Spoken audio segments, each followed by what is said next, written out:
Welcome to MZBC, the podcast for December the 7th, 2021. Coming to the end. Yeah, coming to the end of a year of learning and growing. Definitely learning. Growing's a good word. Yeah, that's always the goal. My golf game is growing. Heather, my wife won't let me talk about my golf game during the sermons anymore. If you notice, I can only talk about them on the podcast. She said that there's two things I'm never allowed to talk. So I have to suffer with it. Yeah, you have to listen to it every week. And this shirt, this Alabama sweatshirt, they can't see the video because of the silly camera issues, but she told me I can't talk about Alabama football and I can't talk about golf. People don't want to hear about that, she said. There was something I did think about with golf. Now, we've been absent for 2 weeks. 2 weeks, yeah. So I've done a lot of thinking in the last 2 weeks. Is golf the only game that the lowest score wins?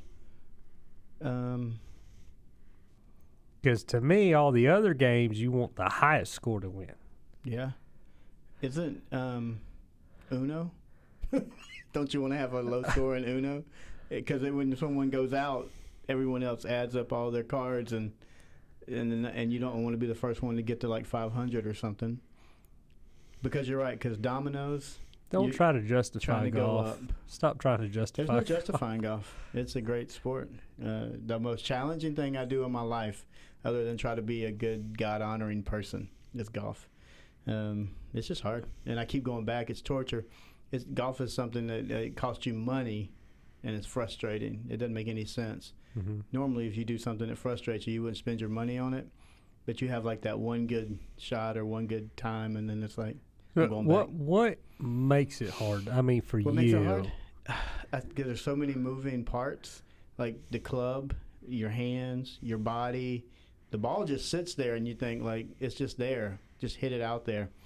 But everything coming together at one straight motion and hitting the ball without it hitting trees and water and sand and all that. So it's just But you have improved as long as you've been playing. Tremendously, yeah. So I had a super long break from the time I started playing in high school with some kid that played. Just went with him. I had no idea what I was doing. And so then I had a break from high school all the way through the Army till we moved here. There was no golfing. It was like I was a newlywed single dude at one point. Didn't play golf. I wish I would have then, but I didn't. When I moved here and started hanging around people again, like living, I guess the Army is not normal life, you know. So it's like you don't have to. Probably not. Yeah, so you're not playing golf. You're doing whatever the Army people do. So got here and it was like living a normal life where you go to work and you meet people, and so I met some people that played golf. And me and my brother have always enjoyed it. We just haven't ever put practice into it. So this last, I think, year and a half, we've actually tried to practice, like tried to get better instead of just go out there and hit the golf ball. And it's kind of like my Christian walk. You know, for a couple of years I faked it and just walked along. And then a lot of swinging, bouncing off trees. So I've been walking with God for 17 years. The first 2 or 3. First 10 was a little rough. Definitely the first 2 or 3 were definitely rough. And that was like me with fishing. Dad was into it. He wasn't into it, but he'd like to go. Mm-hmm. And I'd never cared about it. And then one day we started. It's like, hey, let's run over here to the state park and check it out. And just without being funny, just got hooked, and now just blossomed into the outdoors. I love it. You've grown into that. But it's interesting because I look at it from different viewpoints as making communication and conversation with people that you never would talk to. Oh yeah. Mm-hmm. You meet a lot of different people playing golf. Because now, I don't know about people that play golf, but the deeper you get into the fishing world, especially if you start looking into tournaments, and because there's weekend tournaments, they got kayak tournaments now and stuff. They call them professional. Oh yeah. Ones that's on TV and stuff. A lot of them are jerks. I mean, they are just downright dirtbags. Yeah. But there are some that are very, very humble, and publicly they're they're publicly, and they're not hiding it. A lot of fishermen are Christians, and they wear it on their jerseys and stuff. Oh, that's right, because they wear the jerseys Yep. with the sponsors and all that Yep. on them. But if you're sitting around on the weekend, it's like nobody's been mean to me today. Go to a lake that's having a tournament. Oh, you'll be ready to start shooting people. People probably get protective over their spots and all that kind of stuff, huh? I little bit would. of everything? I mean, yeah, because if you're in it, you want to win. They have a competition. I don't have that. I was telling another guy they do tournaments and stuff at Lanier. Mhm. I said, when the Lord was giving me talent, He did not give me a spirit of competition. He's like, I'm gonna beat you. I said, okay. Okay. See? Well, then in that case, He gave me your portion. There you go. I compete in everything. I mean, it's like me and Elijah had a putting contest. My son, we had a putting contest in the living room last night. I mean, he's just trying to sucker me into money to spend on video games, but he's like, whoever makes the most out of it, you take 3, I'll take 3, and he won, but he got. I'm not competitive. My wife is competitive. When we were younger, and we would be here at the church in the gym hanging out and playing basketball, there's some fierce competition going on against other couples and stuff. She played sports growing up, basketball and ran track and stuff like that. So I think that's where She the looked like competitive she would nature. body slam somebody. My wife, yeah, she. Heather. If you get her fired up, roundhouse somebody. if you get her fired up, I wouldn't mess with her. I try not to get her fired up. But yeah, she's an athlete. She likes to do all that kind of stuff. She's very competitive. My daughter is not. My daughter is just chill. She's like, yeah, whatever. you're going to win? Okay. Like, Good she's job. like you. Yeah, good job. Way to go. Good job. Hey, I won. Hey, congratulations. Yeah. Want a cookie? God made us It's in all the kitchen. different. So you said it's been 2 weeks since we've been together. What happened in 2 weeks? Thanksgiving happened. Thanksgiving, we did a lot of camping. Yeah, you did. Oh, it was great. I Loved texted it. Mike one night and said, I can't do the podcast tonight. You want to shoot for Friday? And he said, yeah, I'll just jump on the Zoom from the campground. Yeah. Must not have been a signal. Yeah, there was no signal. I didn't think so. I was telling Haley, I was like, well, I hope we do it early. I thought you were being funny, saying like there was no signal, but yeah. Did you have fun camping? Oh, man. You fished for sure. No, No. I have not. Well, I did yesterday.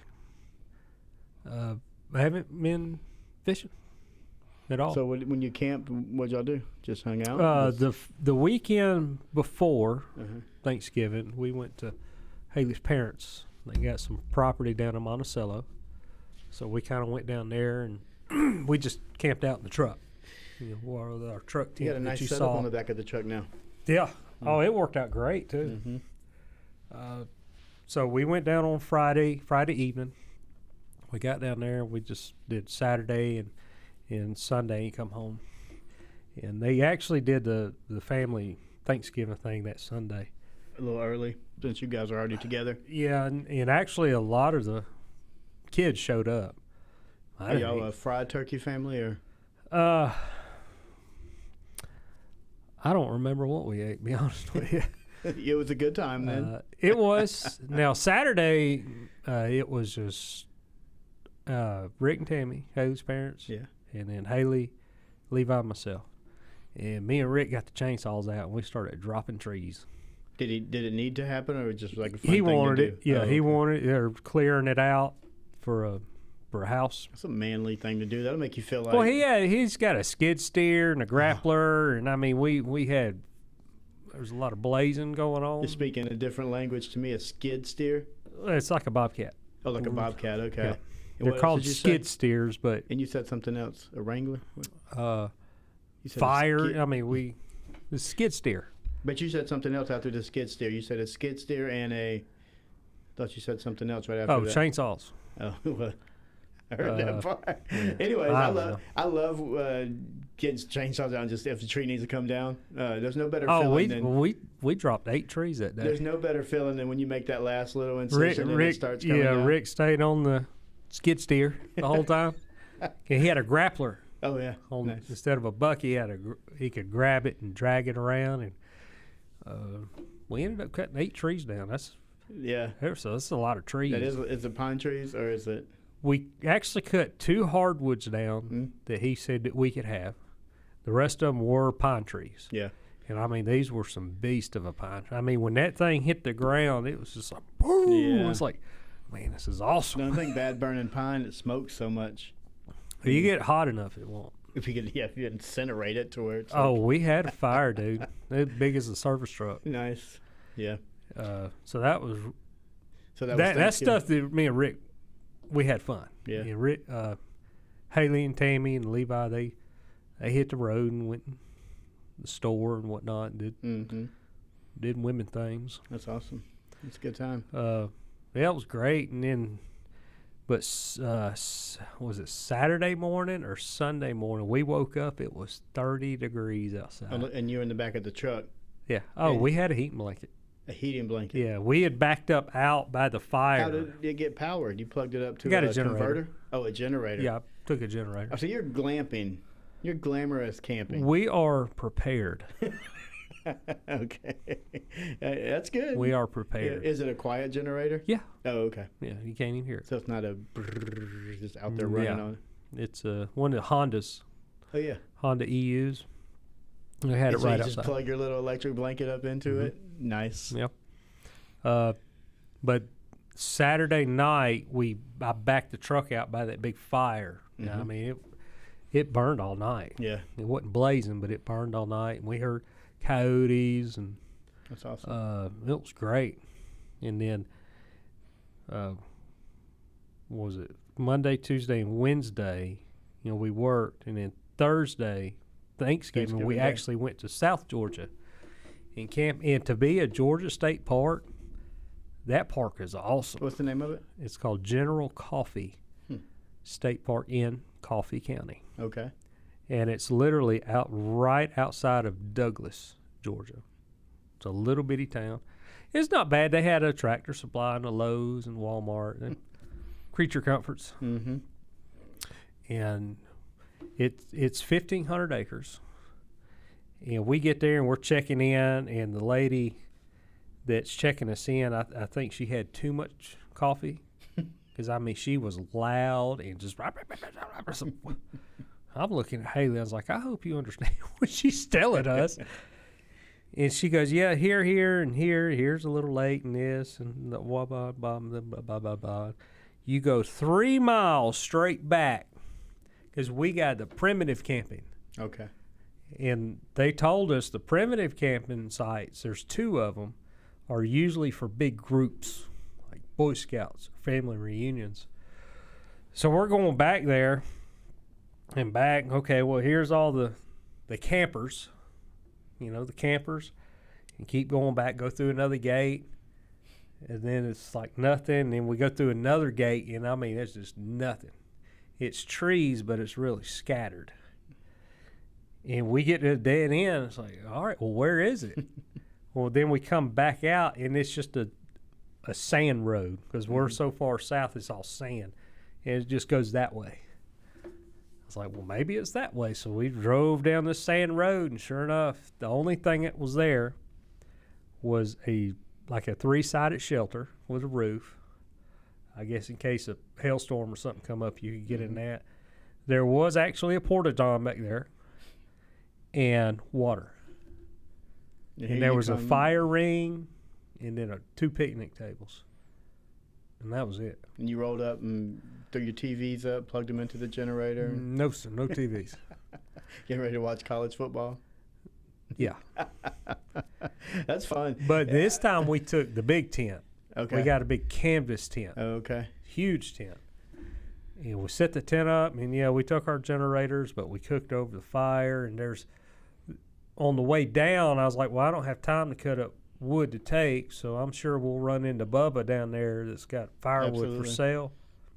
No Bubbas. Man. No fire. Plenty of cotton. I mean, cotton fields galore down there. Yeah. And I was like, and when we checked in, it's like, hey, do you guys have any firewood? It's like, well, we sold out this morning. They sold 60 bundles of wood this morning. because everybody froze last night. Oh, yeah. Mm-hmm. I was like, Mm-hmm. are you telling me the people that are camping in the campers bought firewood? It's like, yeah. They're in a camper. For their little fire pits outside like you had. But I have an axe. And I got a machete. And they said, if it's down, you can have it. I was like, we're in 1,500 acres of woods. Something's going to be down. I said, I'm pretty sure the Lord will give us some firewood. And we had plenty of firewood. Yeah, absolutely. The only thing I would take next time that I didn't know that I was going to need would be my chainsaw. Yeah. Just to make it easier to. So the next day, which would be Black Friday, that Friday after Thanksgiving, I actually bought a handsaw. Okay. I mean, because some of it was, but it was all hardwood. It was all like dogwood and oak. Yeah. We cooked over the fire. Oh, it was nice. Unbelievable, nice. Man. Loved it. Loved it. Thanksgiving week, when it comes to Christmas, are you a big Christmas decoration guy, or are you a minimal Christmas decoration? I saw some pictures from your house. I'm wondering who the only time I usually deal with the decorations is getting them out of the attic and putting them back in the attic. Okay. It looked good. You had a 12-foot something. I was like, yeah. Haley come home with that. It's like, look. I was like, oh, we're that family. Yeah. She goes, yeah. That's exactly the text. She sent me a picture and said, we are that family. So, I was like, the thing is taller than a service truck. I saw a little Paw Patrol puppy. Yeah. I think, yeah. Chase. Yeah. That was the first one. Chase. And then the Santa Claus, the fire, and the dog. Okay. Come. Yeah. Mm-hmm. And then we have like a 15-foot snowman. Oh, it's a snowman. Yeah, I couldn't remember what the big one was. Nice. Oh yeah, she decorated for Thanksgiving. Yeah. I love Christmas, so I like all of it. I like all the decorations. We put lights on our house. She's always been that way. Yeah, are you a real Christmas tree guy or a fake? I like real ones, but the artificial ones are easier to deal. Of course, I don't deal with none of them. I just get it out of the attic. Bring down the artificial one, set it up. Yeah, I get it. No, I don't even set it up. I just get it out of the attic. She takes. We still go to the. We have 3 Christmas trees in our house. Really? Yeah. One in the living room for sure. Levi's room. Okay. Yeah. Well, I think she brought the third one is actually up here in the children's area. Oh, okay. Yeah. Some people put up multiple Christmas trees. I never have done that. But there's people that used to go to church here, and they had a big Christmas party every year. I think they still do it. But her basement, I think there's like 15 or 20 Christmas trees. I'm not joking. I mean, her basement is as big as this church. It's massive. But every different one had a different theme also. Like there was a veteran Christmas tree, like for all the soldiers. There was like a this Christmas tree. There was a United States Christmas tree. It was kind of cool. But I've never been that guy. So we're real Christmas tree people. We go to the Christmas tree farm every year, hacksaw it down and then bring it home and decorate it. Only one time did it fly off the top of the car, and the car behind us, I think he had time to stop. I think he thought it would be fun to run it over, and so he ran it over. And maybe he was not a fan of Christmas trees. No, yeah, because we had enough time to see it fall and then watch him coming towards it. Like, so he saw it for sure. But anyways, he crushed it, and the guy behind us pulled over and helped us get it back on the car. We took it right back down the road to the place, and they gave us another one. But ever since then, we put it in the back of the car now. We never put it on top anymore. The top of the Christmas tree splits between my 2 kids in the back seat through the hatch. So what about the kids, or what are they? Like Christmas tree people? Man, everyone in my family loves Christmas. Yeah. Like we're big Christmas people. Outside lights, all that good stuff. Yeah, they both love it. We all love it. I like it. I like getting gifts. I like giving gifts. I think Christmas is definitely most people's most favorite holiday. It's definitely up there with mine. But I love it. It's just a lot of being a pastor, working at church. You work a lot during Christmas. Yeah. You got some Christmas Eve services and Christmas Day. Christmas is on a Saturday this year. So we'll be Christmas Eve, Christmas, and then church. So it'll be kind of cool though. I mean, we're getting to celebrate the birth of Christ for the whole weekend. Did you stay here for Thanksgiving? We did, yeah. We typically go. Did your mom forgive you for that?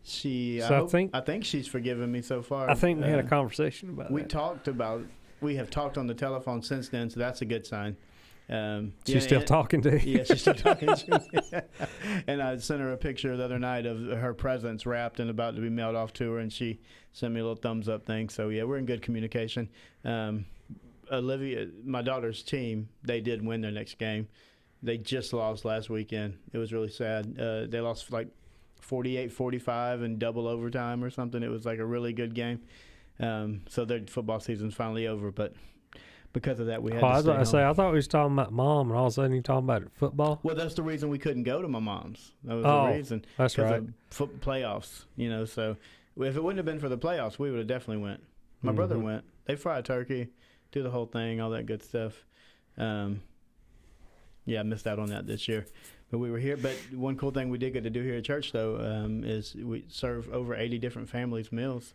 That was kind of cool. We came up here on Thanksgiving the day before on Wednesday, and then we came up on Thursday. And I say I had a very little impact on any of it. There was a whole because they just packed it all up here, and then they took it out. We delivered it. Yeah, I did have a part in the delivery, but there was a group of like 20-25 people that worked on Wednesday and Thursday. Just knocked it out of the park. It was really cool to see. I walked in on Wednesday when they were just packaging all the food and cooking all the food.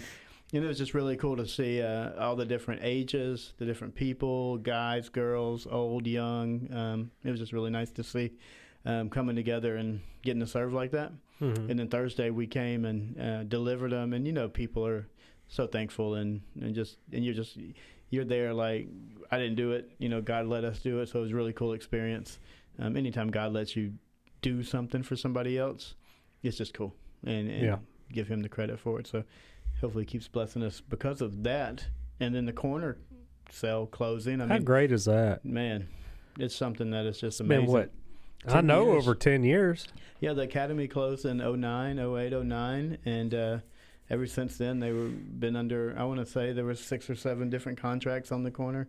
And for whatever reason, God didn't want those things to go through. And it finally did, and it's an amazing blessing that it'll give us a lot more opportunity to continue doing the ministry that we want to do, that we have a heart to do. And speaking of that, when I was out here waiting for you, I was just looking around. I was like, "Wow, the property's shrinking," and then I'm like, "This place has a lot of property," because all that field back there. I don't know how much that. Mm-hmm. Land that was, and then the corner lot.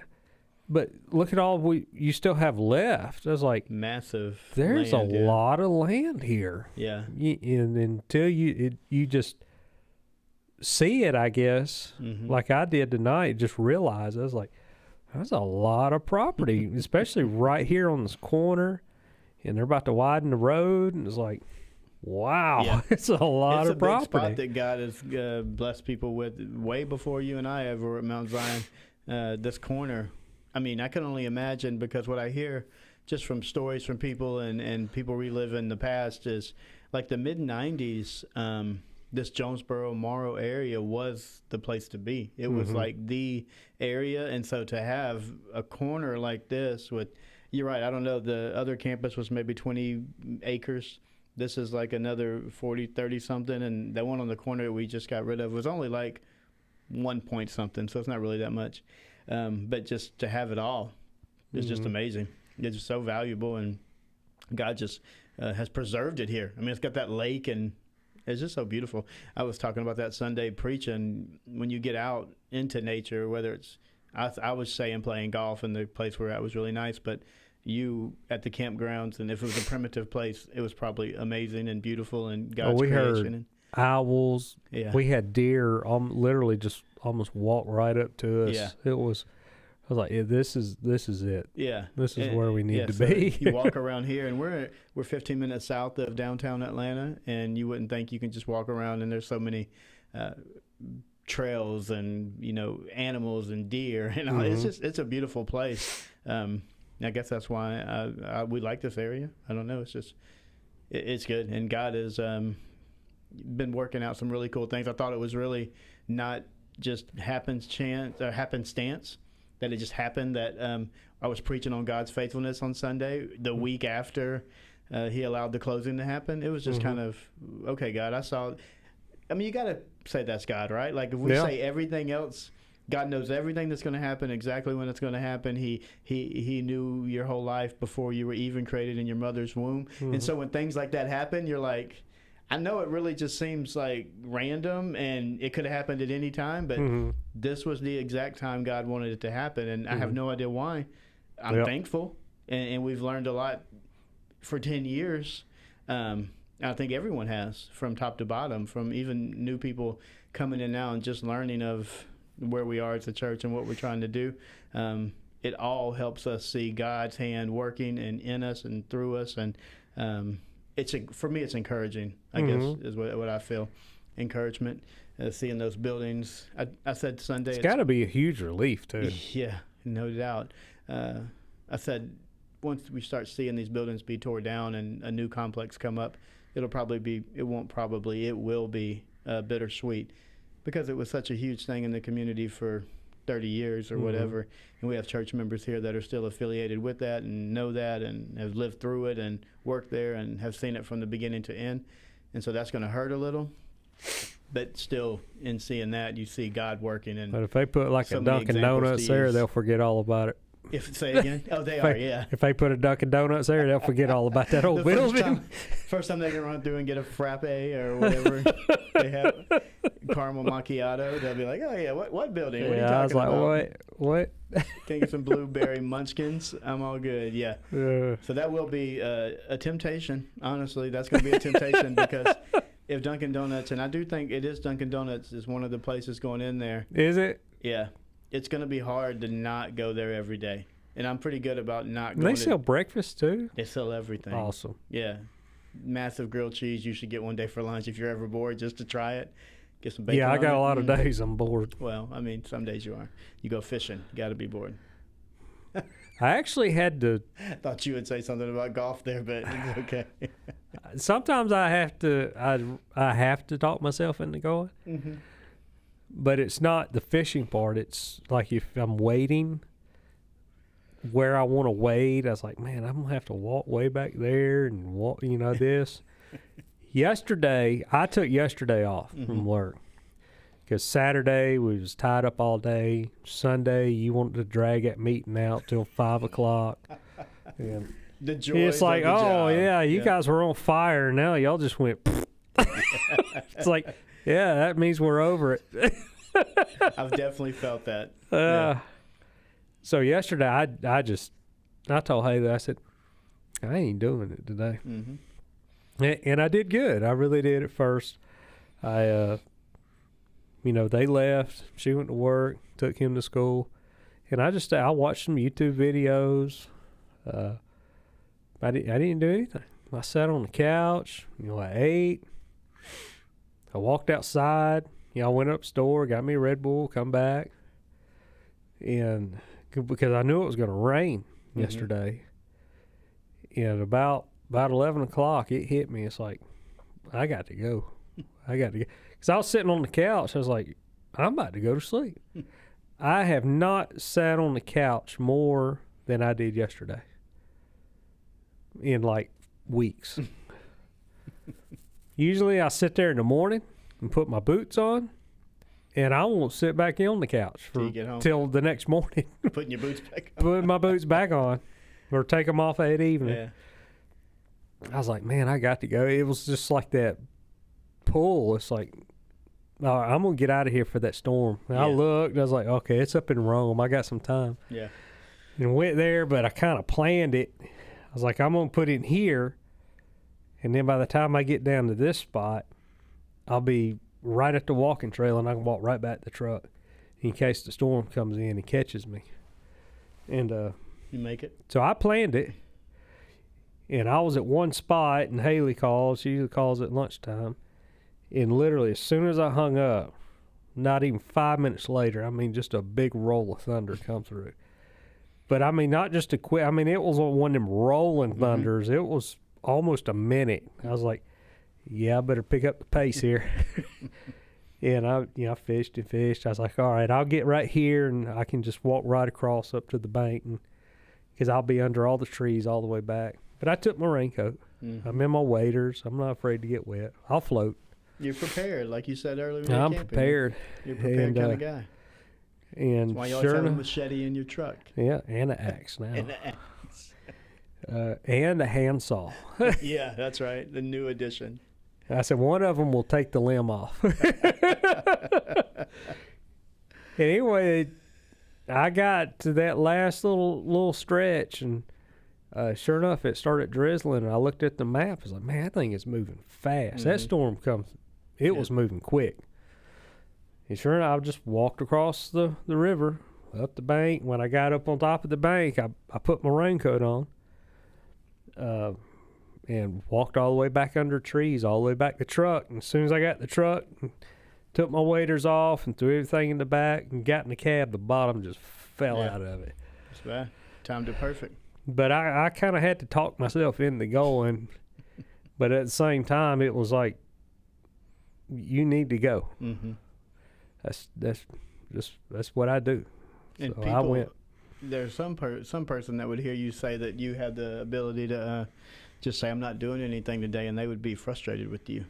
Mm-hmm. And they would say, why can't I do that? And then I would say, you can. Yeah, you have that right. You set your life up in such a way and worked hard. The Lord has guided me. Yeah, so that's really cool. And I think it's really cool that, because I know several people like you that are able to do that. Yeah, and see, a lot of people's like, well, you just took the day off. I'm like, but you didn't see the last 15 days that I worked. That's what I told you earlier this afternoon. We said we rescheduled my week because we know from last week, and you're right, that meeting Sunday, it's my fault. I hate when I'm in charge of a meeting and it keeps dragging on. I feel like I'm crushing people's time. So that But happened. You did. I couldn't put my brakes on my truck. Yeah. I still didn't. I didn't even do it yesterday. But you did get to serve someone. Someone had a flat tire right afterwards, and God let you serve them. So that was we got it knocked out. And right when I was tightening up the last lug nut, the car rolled off the jack. Are you serious? I'm serious. Lamar's like, I had it parked. I'm like, it's front wheel drive. Yeah. Why don't you set the park brake? I was literally, because I was torquing down on the lug nut, and that's what caused it to roll. It forward? And no, it went backwards. Oh, it went backwards. Yeah, it rolled. I said, well, it just saves me from rolling the jack down. I saw it in the parking lot. And you guys were gone, so I figured you were out getting a new tire. But yeah, so it's been that's good though. My point was, you've set your life up in such a good way because of hard work and being prepared. You can do things like that, and you should do things like God is. He allows you to do that whenever. That's part of those blessings. It's part of. There's certain things that you do, and you don't do them for blessings, but when you work hard and you show the initiative and you're living out these characteristics of God, He lets things like that happen. And the thing is, I don't ever want to feel guilty for experiencing a blessing. Like God giving you that time was a huge blessing, and be like, oh, well, what if other people can't do that and this, that? Well, I'm not saying you're not doing all that I'm doing for God, but for whatever reason, He chose to let me do this, so I'm going to embrace it. And when He lets you enjoy it, I'll celebrate with you also. I caught 5 fish too.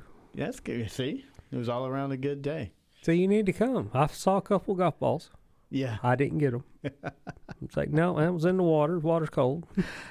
So talking about the academy and the church and the closing of the loan and the longevity, I guess you could say, of Mount Zion Baptist Church, 170. We're in year 176 now. We just celebrated 175, so we're rocking through 176. There's a scripture that we're going to study today and look at. And I think it correlates with that because people could say, because I do certain things, because my parents did certain things, because we were this, God blesses us. And we see Jesus coming across something in John tonight doing the same thing. And we can reap the benefits or rewards, whatever word you want to use, from your parents. I mean, a lot of people in life, and the first thing a lot of people are going to think of, well, you just got all that money from mom and daddy. Well, he probably did, Don't be mad. If I did, I would not be ashamed of it. I would be like, thank you, mom and dad. I mean, Solomon talked about it. I think what in Ecclesiastes, it said, why work all your life and acquire such great wealth when the person that comes after you might just squander it away? Mm-hmm. He's talking about his own blood, you know. Yeah. It's all in the Bible. Yeah. It's great. Now, I never set out to be in the position I'm in. Mm-hmm. Mm-hmm. If it were up to me, I'd still be punching a clock. I didn't have this vision. It was given to me, and honestly, I said I was scared to death. Mm-hmm. You kind of shared that when God told you do this. Yeah, as I go, I said, oh, I don't know. What about these bills that got to be paid? Yeah. And to me, $20 is still a lot of money. You know, we didn't grow up with right. We didn't have a lot of money, so $20 to me is still a lot of money. Mm-hmm. Might not be in society's eyes or government's eyes or the banks. I think you and I grew up similar, where $20. I still have that in me. Now I will blow $20 on some nonsense, but golf balls. That's definitely a waste of money. Now, if you need any more golf tees, I got the hookup. My son bought me some golf tees for Christmas. Oh, he already gave them to you? Yeah. Oh, I didn't know that. I knew that. I thought it was a secret. No. Oh. He gave them to me at he told night. me at church on Sunday, guess what I got my dad for Christmas? And I said, what? And he said, golf balls or golf tees. And I said, oh, was it in the little black container? box? No, this was in a little cardboard box. Oh, okay. It was about, I guess, like 25 of them. It says you're by par the best. Nice. I was like, hey, I'm halfway. And I got the golf tees, and I just gotta get with Russell and get out there. There you go. That was funny. He told me that on Sunday. Hey, I'll go collect my own golf balls. Yeah, when you're fishing, then we can go play. Hey, I'm down with it. We can do it. That's another thing that I got to do. We'll get back to. Sorry, I'm taking us off track now. When we were on vacation, well, not vacation, Thanksgiving break. That was a bad word. Vacation's a bad word. Well, yeah, because it wasn't like a vacation. Me and my brother did get to go do something cool. We went to Truist Park. What they call stadium links, and they set up golf holes. I remember you telling about that in the baseball park. So we actually got to go do that. That was really cool. Like, it was pretty awesome. There was like no one in the stadium other than the 1,000 people that were doing what we were doing, and so that's not a lot of people in that massive stadium. And so it was just cool to be around. You had free run. You could go anywhere you wanted to. Just take pictures of everything. I felt like I owned Truist Park for a day, and that was really awesome. I probably won't get to do that again. Maybe next year. I'm invested in it indirectly. You're invested in that indirectly? Because I bank with Truist. Oh, there you go. So you're helping that stadium. You're welcome, sir. All right. So John chapter 9. This is what we were alluding to before. Jesus heals a man born blind. It says in John chapter 9, verse 1, as he went along, he saw a man blind from birth, and his disciples asked him, Rabbi, who sinned, this man or his parents, that he was born blind? And when you and I first read that, the question I asked you, I said, well, I should have done more research, but was that just an understood thing back in the day that they thought? Yeah, that was just common. You know, and if you had some kind of a physical ailment of some sort, well, either you or your bloodline before you sinned, and now you have that ailment, so you're paying for that sin. Mm-hmm. So that was common thinking in these days. Yeah, and so they even alluded to a scripture in Exodus that you almost quoted word for word. It was amazing, wasn't it? You just pulled it out of the thin air. Wow. It's almost like I read that out of the Bible or something. It was great. No, see, that's not fair. I read stuff out of the Bible, too. I cannot do what you just did, like randomly go, oh, I think that is way back here in Exodus and says this. My short-term memory is I will say, like I said before, the things God can do with a willing heart. Because my memory, Haley will vouch for it, my memory is, she will tell me something, and right when she gets done, she goes, I know you're going to forget, but I was like, forget what? What do you I just told you. I was like, I wouldn't listen. Yeah. Do you write we're at that point in our relationship, in our marriage, she'll tell me something. She goes, "Did you hear me?" I said, "No, I wasn't listening to you." Not being mean. That's just I wouldn't listen. Well, and I'll look at her and tell her something, and she's on her phone doing something. Mm-hmm. I was like, "Did you hear me?" She looked. Were you talking to me? I feel like, yeah. You're the only one in there. I feel like you and I, we have the same relationship when it comes to that, because that's us, me and Heather, all the time. She'll be talking to me, and I'll just be like, "Wait, start over." And we could look directly at each other. It's like, "What'd you say?" Yeah, indeed. But it was Exodus 34:7, wasn't it? Mm-hmm, yeah.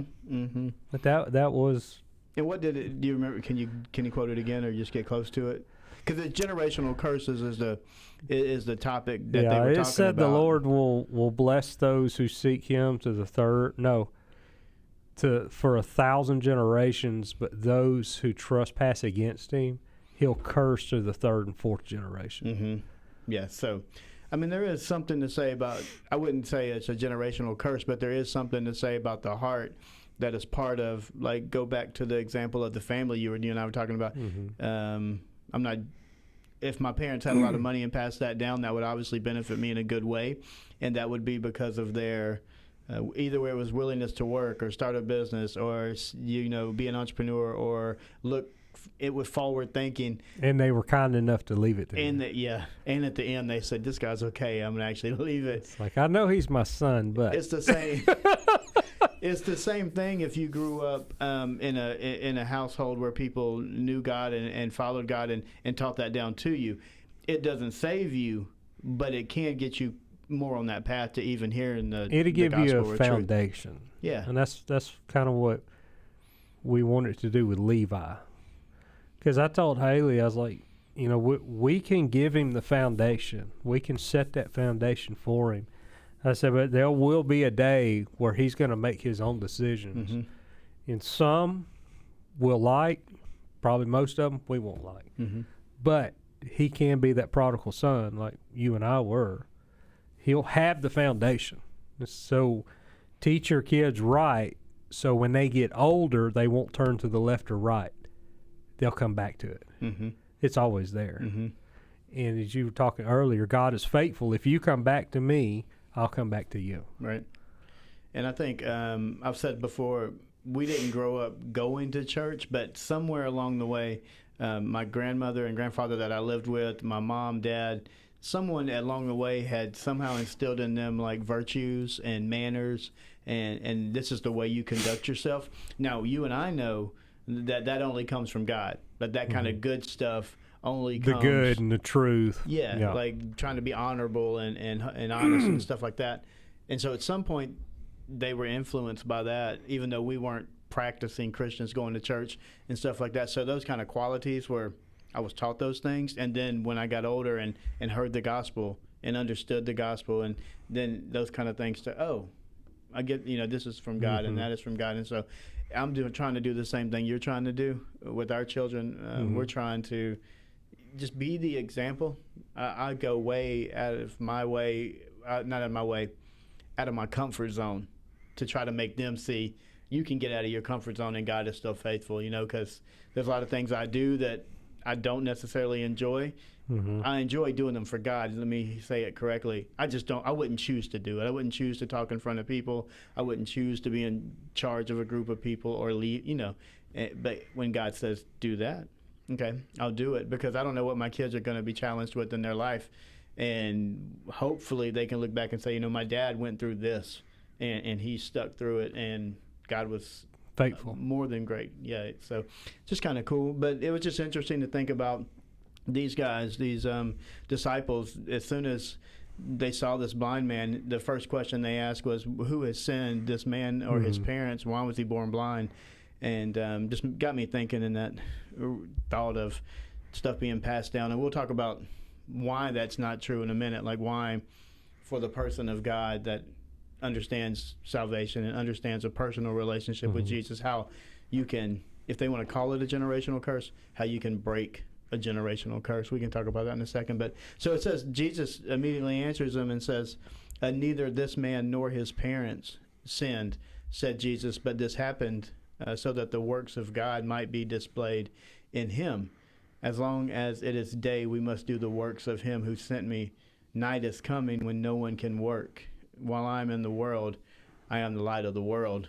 And so Jesus tells them, just tell me what you think it means when he says, but this happened so that the works of God might be displayed to him. What are in him? What is Jesus saying? When I was reading it before we got going, I kind of tied this act or situation to the raising of Lazarus. Because the message went to Jesus probably a day or 2 days away when Mary and Martha's brother died. Yeah, I think in Bethany, I think is where he was at. They sent word to Jesus and his disciples. It's like, your friend, the one you loved, Lazarus is dead. And Jesus like, okay, well, we're going to hang out here another 2 days. Well, it had to be a day because they said they hung out 2 more days and then went to Bethany. So they said 4 days total he's been dead. And he was saying, before he did his miracle by raising a dead man, he prayed. He said, Father, I thank you for this situation. And I'm not praying, now I don't know it word for word, so I'm kind of paraphrasing it, that this happened not for me, but for these people that are here that can see what you can do through me. So this is the same thing here. It's the same situation. It's like he's not blind because of a sin, which they were. He didn't say they were wrong, or no, you're misinformed. He just said that nobody sinned, but this was a divine appointment, so you can see what God can do, and for Jesus to use his power to heal a blind, that was nothing. That would probably be like you and I just pulling a splinter out of our finger. Yeah, it's no big deal. It happens all the time. We can take care of this. But then when he raised Lazarus from the dead, he raised a dead man, and the sister's like, oh, he stinks. He's probably got maggots and flies all over. He's like, no, I'd be all right. Just go ahead and open it up. 4 days. Yeah, 4 days. Like a chicken carcass sitting out for 4 days. If you leave some macaroni in a warmer for 4 days. Like, if you leave it for 2 months, I've personally... Was it 2 months? Was it 8 months? Yeah, man, I think we did the math. I think it was 2 months. It was a minute. But that's what I kind of tie those two together. Yeah. Because he knew what was going to happen. He knew he was going to run into the blind man. He knew he was going to run into the woman at the well. He knew he was going to talk to Nicodemus. In all these instances, he uses these people in their situations, but it's never just for these people in their situations. It's always for the greater good of it's not really showing that he's the light. It's not really the blind man. Yeah. He was just the example of what God can do. It's like, okay, when Billy is born, I'm going to make him born blind with no sight so he can't see. And then one day, let's just say he's 38 years old, Jesus, my son, and his buddies that are following him, his disciples, are going to run up on Billy. So that's an appointment. And then his disciples that are following him are going to see that we can heal Billy. And he can see again. Just like with Lazarus, the Samaritan woman, the adulteress, the lame man at the well, or the pool. They were all divine appointments. It was also part of the movement of Christ that was making religion and the relationship part way more individual. It was more personal instead of more personal, like a big corporate healing of people. There was no like all the people that were sitting at the pool. Was it the Bethany pool or whatever? When the waters was stirred, whoever got in there first got healed. Yeah, we talked about that. Jesus could have just said, "All right, all y'all are healed. Go home. You don't even have to touch the water." Yeah. He didn't. He went to that one guy. So it is. It's all personal. Did he do like a big corporate healing? Corporate? Yeah, no, like a big congregation of people, and he just healed them all at once? Unless it's something I've read over. I mean, he stole that kid's lunch and fed a lot of people. But poor kid. Kid went home with a lot of leftovers, man. I wonder if he got any food. The whole time, the The kid's kid's like, hey, gee, you just stay over there. I'll he was get you. probably in shock of what he just saw. I don't know. I told you about watching the Chosen, that show. I've watched all 8 episodes, and they're starting to film season 2. But he did the changing the water to wine at the wedding in Cana. That was pretty awesome just to watch the way they played that out and how he actually did it and how the servants knew that they had just filled those with water, and then he immediately tells them, now go serve that, and they were like, what are we doing? And then it's obviously the best wine they've ever had. And then the one where they lower the man down through the roof and Jesus heals him, and it is literally, now I know this is a TV show, but it's literally Jesus just like touching the dude on the hill like, no, go and sin no more. And then He was doing cartwheels out the door. Carry your bed and get out of here. And so that's what But happens. yeah, I think it was all just individual meetings and healings. Yeah. It was all personal and one-on-one. Yeah. Well, obviously you could preach a sermon on that, right? With everything Jesus is doing is it begins with the individual. Like it begins with you and I are the individuals that make up the whole. And I talked about that Sunday. It's like in a sporting event when good things start happening for one team and everyone starts understanding the big picture and we start moving in the same direction. You create momentum. It's the same thing in our Christian walk as husbands, okay? As we lead our families, as husbands and fathers, as our kids see us growing and learning and trying and doing and trusting and all these things, it creates a momentum even within your small family to where your wife, whatever, you encourage her, and you become like a thing. And so as we are out here leading, we're trying to create that momentum. We're trying to create a spark that says, I'm a regular dude, you're a regular dude, but together we're 2 regular dudes that God can do amazing things with. And then when he brings us all together, it's individual, but Jesus always had that massive, big global outlook on the whole thing. And it's like, I mean, just think about Jesus. I mean, his ministry was 3 years. yeah. But he impacted the entire world. I mean, what other human being in history has done that? Yeah. It is unbelievable, like, to think of, like, it's hard to fathom. Like, it's believable. What they call our finite mind. Our finite minds? Yeah, it's like, what, I can't First comprehend of all, it. God made me with no creative abilities. And so, like, I can't sit down and draw anything or create something from nothing. Artists and people can. So I don't have that ability. And so to think of and I think that's like a certain side of the brain you think with that's creative and does all those artsy type stuff. And so to be able to even envision Jesus like that, to even think about all of that, I can't even get that far. I'm just like, it's pretty amazing. What other human being? I mean, just that's a single human being had that kind of impact on an entire world. For good. Yeah. For the good. For good. Yeah. So they pass this blind man. The disciples want to know what happened. Why is he blind? Jesus says it wasn't his parents. It wasn't him. This happened so that the works of God may be displayed in him. Like we said, it's always individual to point people to the bigger. And verse 6 says, after saying this, he spit on the ground, Jesus did. He made some mud with the saliva, and he put it on the man's eyes. Go, he told him, wash in the pool of Siloam. And so the man went and washed and came home seeing. And his neighbors who had formerly seen him begging and asked him, isn't this the same man who used to sit and beg? And some claimed that he was, and others said, no, he only looks like him. So there was like this debate because they couldn't believe that this blind man that they had known their whole life all of a sudden was just walking through seeing. So they said, no, he must just look like him. But it says he himself in the end of verse 9 there insisted, I am that man, I am that blind man. And then they said, well, how then were your eyes open? And he said, that man that they called Jesus made some mud and put it on my eyes. And he told me to go and wash. And so Imagine I went how and much washed. Spit he put in the dirt to make Just think mud. about spitting on the mud to make clay. Yeah. A lot. I mean, Golly.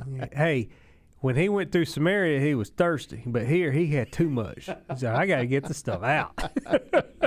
He no doubt. He said, so I went and watched, and then I could see. And they said, well, where is this man? And he said, I don't know. You know, Jesus would do these things like that, and he would just slide off and slip off somewhere else. It was back to that thing we talked about a long time ago. My time has not yet come. When he told his mom, woman, my time has not yet come. Why are you bothering me? Don't drag me in this. So same thing here. He does this, and he knows it's going to cause a uproar, and people are going to be going, how can you see now and you couldn't see? And they're going to say it's Jesus, and then they go look for him. No, he gone. He's somewhere else. He gone. Yep. So it's just that personal relationship is a lot of these stories end up taking us back to the same place, whether it's Nicodemus or whoever we're talking about. It begins on that personal level, understanding salvation through Christ. Through Christ alone. And ironically, and I did not know this, but raising Lazarus from the dead's in verse 38. See, we'll get there like in 2 weeks. How about that? We'll get there in 2 weeks. Yeah, we'll get there by January. So no wonder it was close in relation to things very happening. Close, isn't it? It's kind of what Jesus is doing in this section of Scripture. He's doing things in individuals' lives that are unexplainable and can only point to Him. And then only point to Him being the Son of God to even have the power and the ability to do what He's doing. It's just this massive setup that God played here. And in 37, could you not... But some of them said, could not He, Jesus, who opened the eyes of a blind man, have kept this man from dying? And Jesus like, I'll slap you right now. He said, hold my staff and watch this. Yeah. The ultimate hold my staff.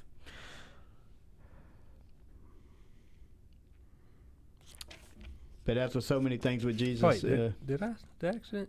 Oh, I'm sorry. I grabbed 2 pages. I'm sorry. Oh, you skipped one. Yeah, that's 10? actually in John 11. Oh, man. Yeah, I accidentally. This isn't my regular Bible, so I accidentally grabbed 2 pages. That 37 verse you read, I was reading. That's 1137. But it's still the same thing. Yeah, I mean, it's still tied together. I just accidentally grabbed too many pages. So, as we move into the... I guess I'm just pre-reading.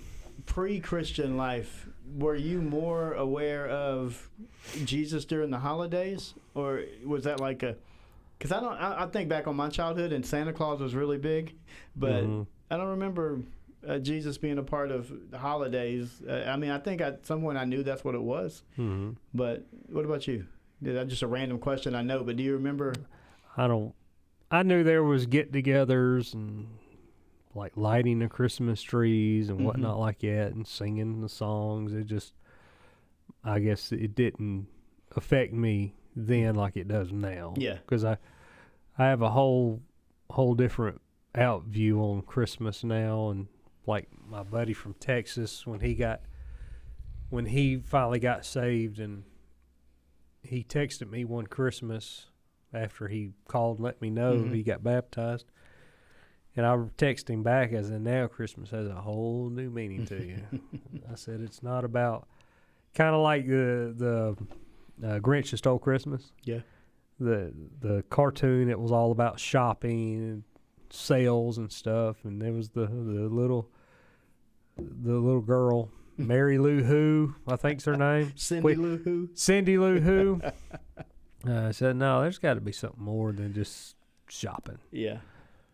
And but they never actually pointed to Jesus in the cartoon. But to me, it's like, gifts are nice, but where did it actually derive from? I guess if you tied it to the Bible, it's the wise men giving gifts. I guess that's where it derived from. I'm not sure, but it was just a hey, I'm getting some stuff. Yeah, of course. Yeah. It probably was in the last 15 years or so that whole thought has ever really changed in my mind. Once I had kids and we're doing the Christmas thing, you realize. I guess I was thinking about that. Just like, you don't want your kids to just think Christmas is gifts. Mhm. Like it's a whole. And Haley and myself had a discussion. It's like, how are we going to treat the Santa Claus thing? Yeah. I was like, well, he's a figure in the day, but he's not the reason for the day. Yeah. That's right. So he's kind of part of it.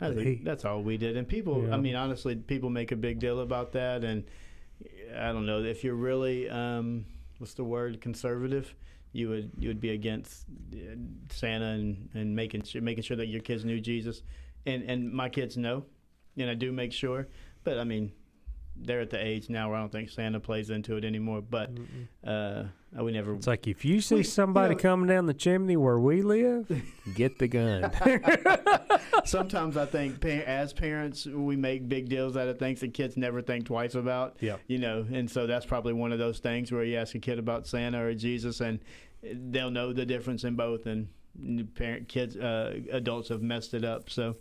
But yeah, man. So we'll have a couple more podcasts before the Christmas holidays. I think we got next week and the week following. We'll be good to go, and then we'll probably take the week off of Christmas and New Year's. We can start back. But next week, join us again. We're going to have a guest host on here, one of our volunteers for our preschool ministry, greeter ministry. Yeah. She actually there'll be a lot more energetic. She's a lot more energetic than you and I. Yes. Yeah. And I'm excited to have her on. Clayton State graduate. She's a teacher now that teaches special ed students, kindergarten all the way up to second grade. So she might could teach us. Yeah. So you're going to the right podcast. Just a cool young lady that loves Jesus, and it'll be exciting for you guys to hear her heart and just be inspired by her. So thanks for listening. Please subscribe, like, share with your friends, all that good stuff. And we will talk to you in the near future. Have a good evening. Adios.